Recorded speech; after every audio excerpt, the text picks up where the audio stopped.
If you've ever been blamed for something you didn't do by the people who actually did it, you know the aftertaste. Copper and disbelief. My name is Elena Zhao, and my family sued me for $2.8 million they claimed I stole from our family business. The punchline was that there wasn't one, nothing legitimate had ever been taken.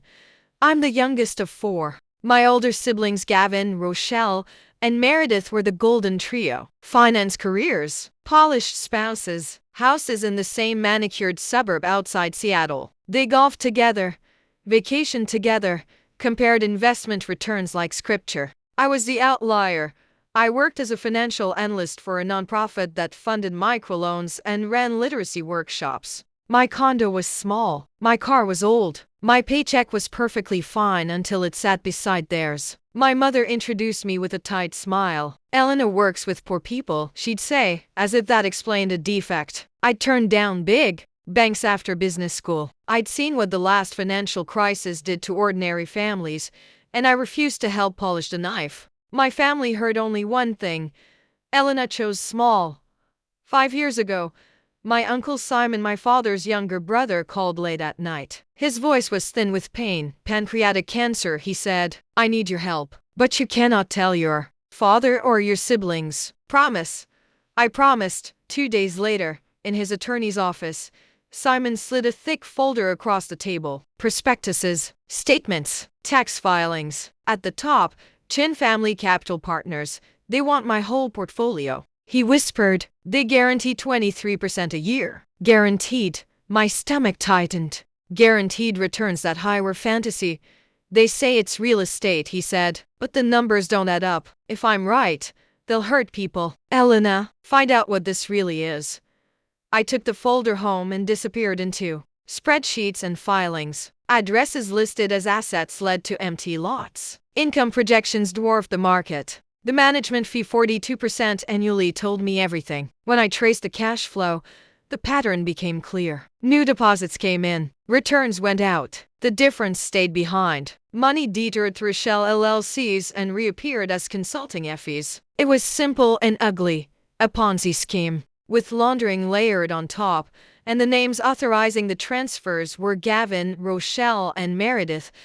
I met Simon again at his attorney's office and slid my analysis toward him. He read in silence, his knuckles whitening against the paper. So, I'm right, he said.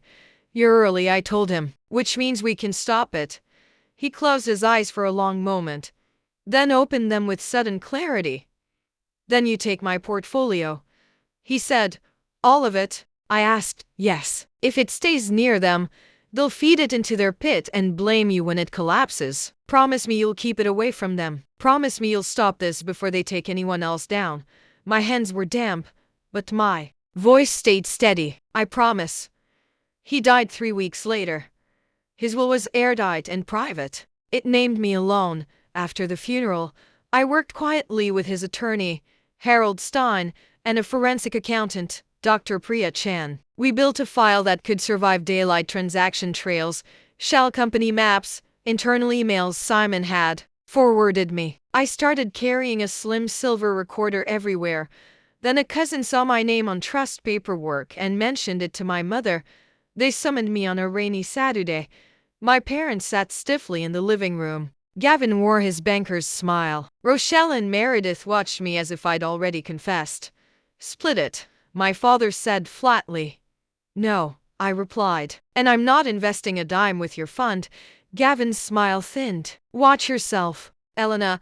I brushed my thumb along the recorder in my pocket. You first, I said, and walked back into the rain.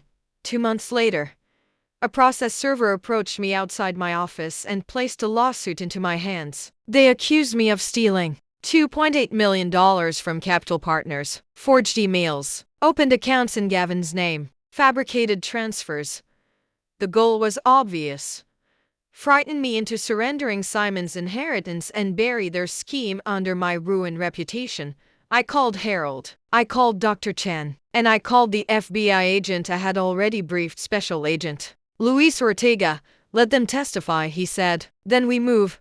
In September, my family filled the courtroom gallery with relatives who had come to watch me collapse. I sat beside my attorney, Nadia Park, with boxes of exhibits stacked neatly at our feet. The silver recorder rested on the table. Gavin took the stand first. He arranged sorrow across his face like a tie. Their lawyer presented statements, spreadsheets, email chains carefully curated.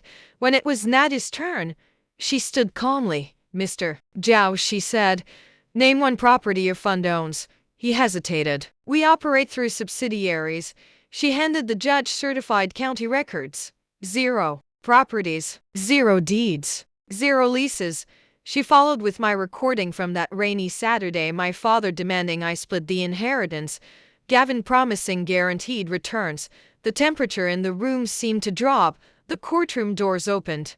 Special Agent Ortega entered with 2 agents and federal warrants. The sound of cuffs closing around Gavin's wrists was small but unmistakable. Rochelle began to cry. Meredith went rigid. My parents stared straight ahead as their hands were bound. The judge dismissed the case against me and referred the filings to prosecutors outside. Cameras shouted questions. Microphones hovered inches from my face. I kept walking. My hands shook, but I stayed upright.